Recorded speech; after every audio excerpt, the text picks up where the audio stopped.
What's up, everybody? You got Tone here, bringing you my NPAAA or NPAA Minors match for week 1 of the NPAA Minors, taking on in vivid color coach of the South Texas Sableyes. If you guys missed my team builder, a link will be in the description down below. I go pretty in depth with the team that I am bringing into this battle as to what else I predict my opponent to bring in this matchup. So I encourage you to check that out. So for a condensed version, I have an Agility 3 attacks Life Orb Diggersby, SD 3 attacks Doublade, Stealth Rock Yachi Berry Torterra, a offensive Sheer Force Assault Vest Jordagon, a bulky Quiver Charty Berry Volcarona, and an all-out attacking Mega Gallade.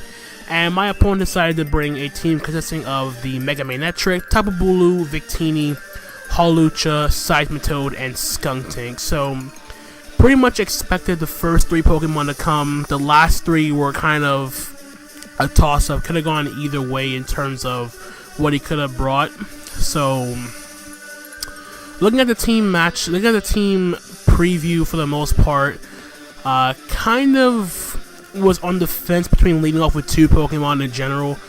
One being Torterra to get up my rocks early, and the other one being Jordagon in case you wanted to lead off with Victini, because, like I said, in the team builder, Victini does do a number to my team. However, main thing to consider is the fact that he didn't bring Cobalion or the Drifblim. So if I get my Diggersby in for free, if I can find a way to get a Diggersby in for free, then I can just spam return with my Diggersby. On top of that, Volcarona looks like it's going to have a solid matchup against most of this team. I can set up pretty freely from the looks of it against a good amount of his Pokemon, like Mega Manectric, this Seismitoad, whatnot.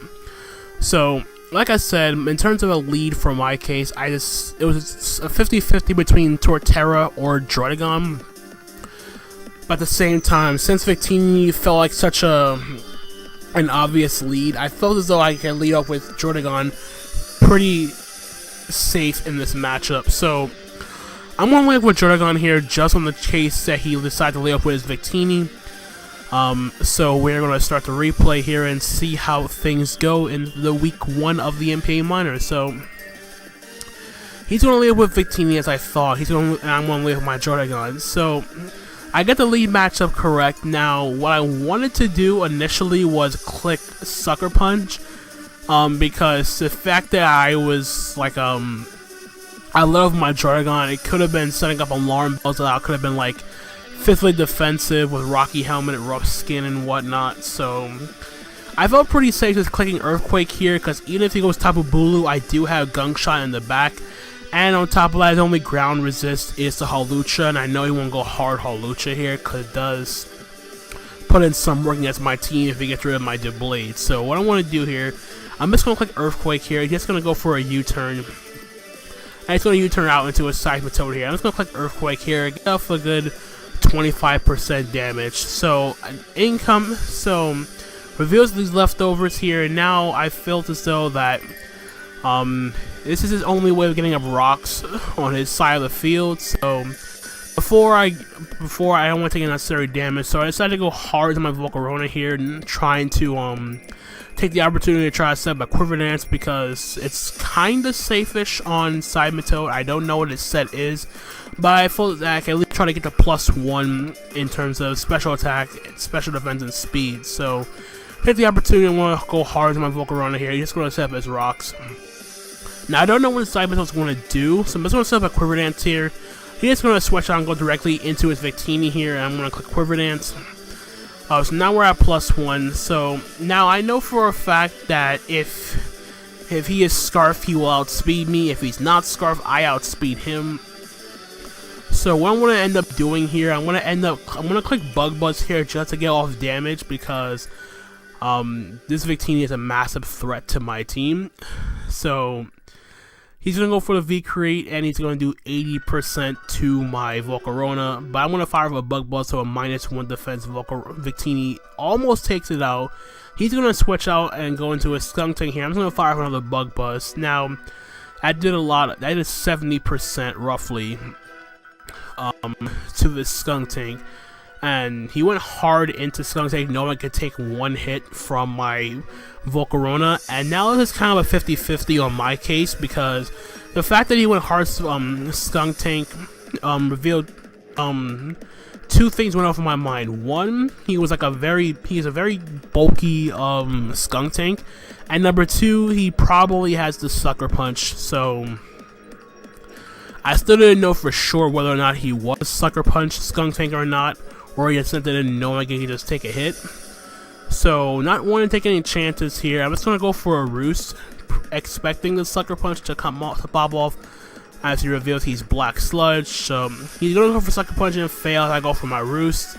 So we're back at good amount of health as he goes Sucker Punch again.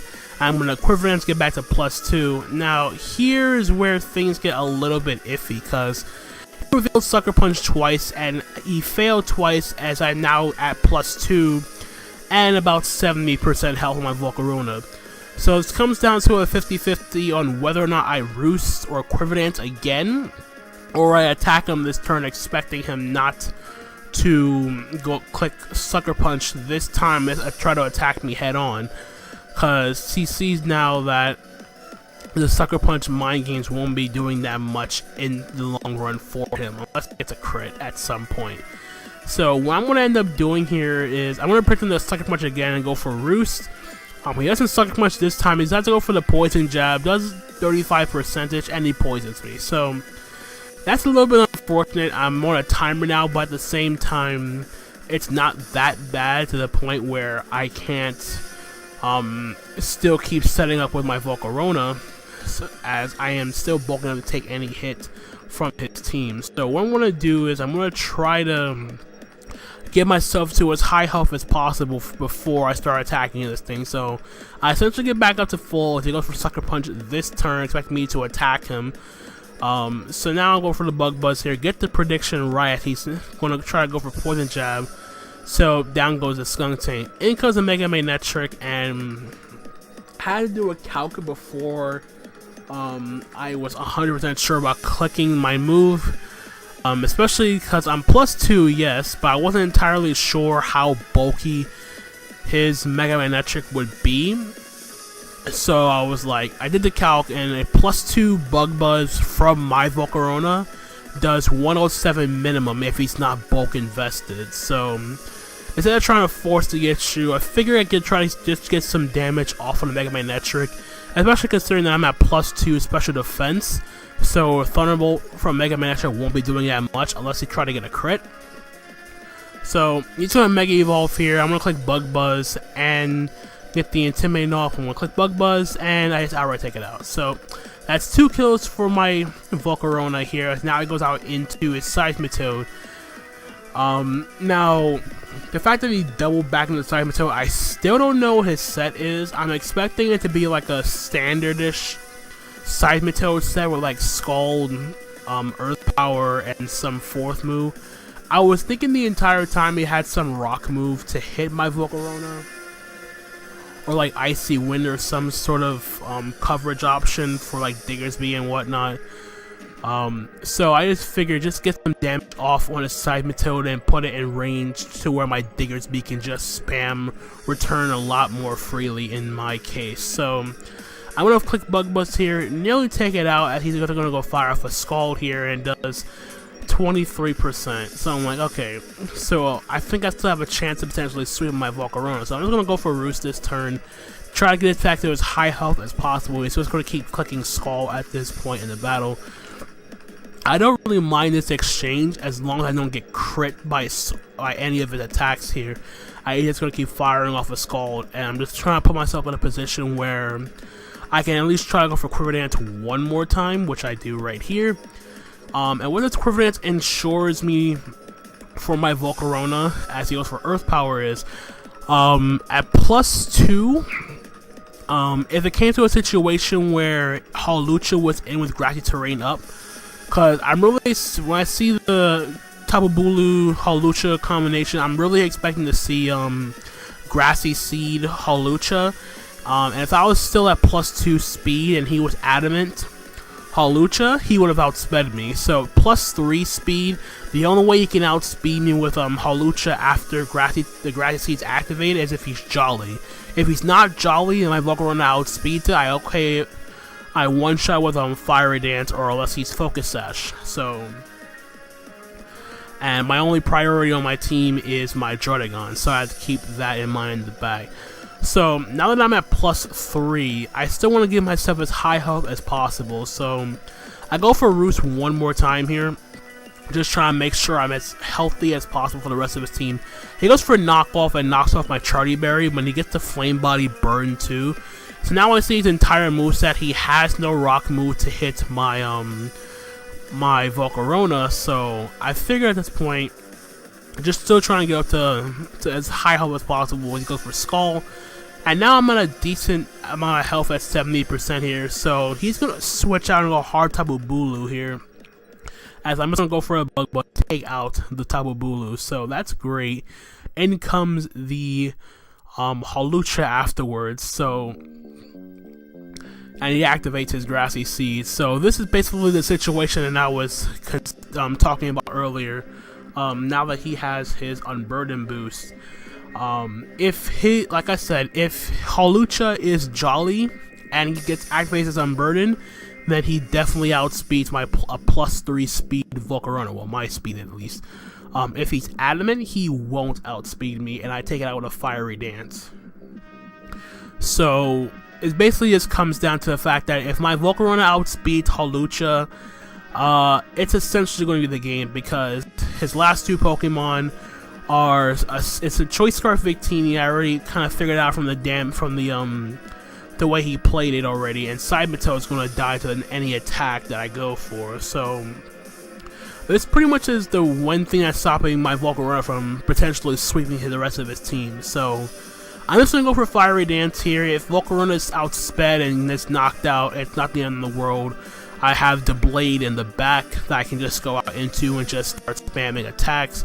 And I still have my Victini, deal with Victini and Seismitoad by means of Sucker Punch with my Druddigon, and then Sucker Punch these Seismitoad, and I potentially win like 5-0 here. So the game already kind of felt in hand, but I didn't want to get too carried away. So it basically just comes down to if my Volcarona can outspeed an Unburden boosted Hawlucha. And as you're going to see here, we do. He goes for the Fiery Dance, down goes the Hawlucha, and that is pretty much going to be the game, because he goes out into his Victini afterwards. I'm going to click Bug Buzz, I outspeed it, down goes the Victini, and his last Pokemon is a Seismitoad, and that's going to drop to a Bug Buzz. So we are going to pick up a 6-0 win to start off the NPAAA Minors. So first off, I want to say good game to Invivid Color. He had a solid team. He told me that he didn't really prep for Volcarona, and not saying that it was bad on his end that he didn't. It was just that he was strapped for time. He had some other stuff going on in real life, so we actually would have played this game a lot sooner had it not been for the issues that kept popping up for him. So out of respect to him, we pushed off the battle a week afterwards. So kind of just one thing went to another, and then this ended up happening. I think it's more so to the fact that his team in general that he brought was kind of weak to Volcarona in a sense. So it's not really, I really wouldn't feel embarrassed or discouraged by the fact that Volcarona got a 6-0 in this case, but because it happened, like, everybody gets 6-0, everyone has those bad moments. I know for a fact how it feels to be 6-0'd, and picking up a 6-0 in this manner is cool, but at the same time, I'm not gonna be like, this is no reflection on how Vivid actually battles He's actually a very solid battler in general. So he just has some other stuff that popped up and whatnot. So we're just going to pick up the nice 6-0 win to start the season, which is very nice. Volcarona putting in the work, putting the team on its back in this battle. So very happy with how we started the season. This is only the second time that I actually got a 6-0. My first one being not too long ago in that retrospect. So yeah, that's pretty much it from me. Volcarona putting in the work, picking up all 6 kills in this battle. And that's pretty much gonna be it. If you guys did enjoy the battle, feel free to leave a like and leave a comment, subscribe if you guys are new to the channel.